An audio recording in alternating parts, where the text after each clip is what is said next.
Amigos, ovdje četamo po Prizrenu.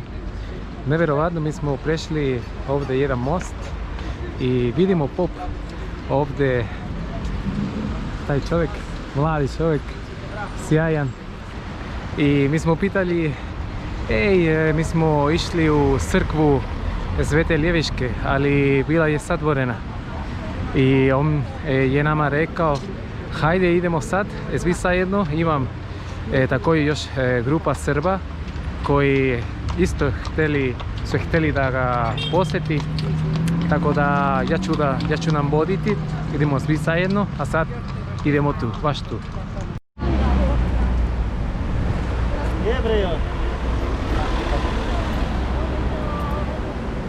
Bravo je pastri.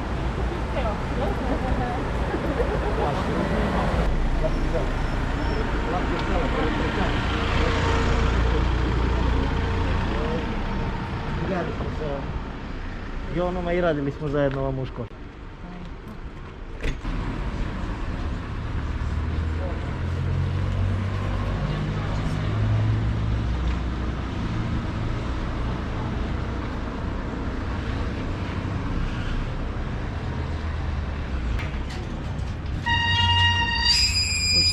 Ko je posljednji, neka zatvori vrata.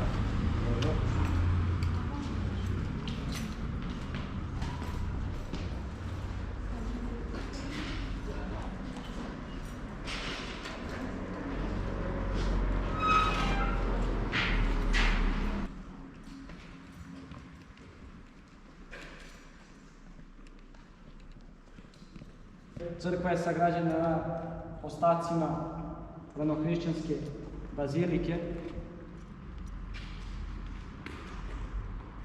Kralj Milutin je na tim ostacima sagradio jednu od najlepših crkvi toga doba. Inače i Ljeviška starija čak i od Notre Dama u Francuskoj. Do ovih linija gore gdje vidite, dotle je bila ta drevna crkva, a iznad i ostalo je nadogradio i sagradio Sveti kralj Milutin uz pomoć vaših najboljih arhitekti, najboljih majstora i najboljih fresko pisaca. Crkva je posvećena Uspenju Presne Bogorodice, možete vidjeti ovdje fresku Uspenje kao i u Gračanici, dok je Gračanica njegova posljednja zadužbina iz 1321. godine, nedelju dana nakon što je crkva osveštena, kralj Milutin se upokojio. Stareći freski Svetog Sinona, Mirotočivog, Stefana Nemanje, Svetog Save i Stefana Prvovenčanog, zajedno sa grbom Nemanjića, sa grbom Nemanjića.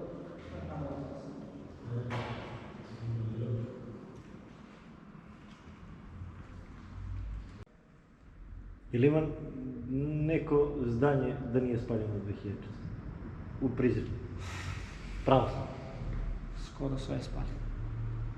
Inače, Prizren vaš za jedan najtolerantnijih, najmiroljubivijih gradova, ali toga dana je usledio demant, tako da je čitav grad sa svim svetinjama gore.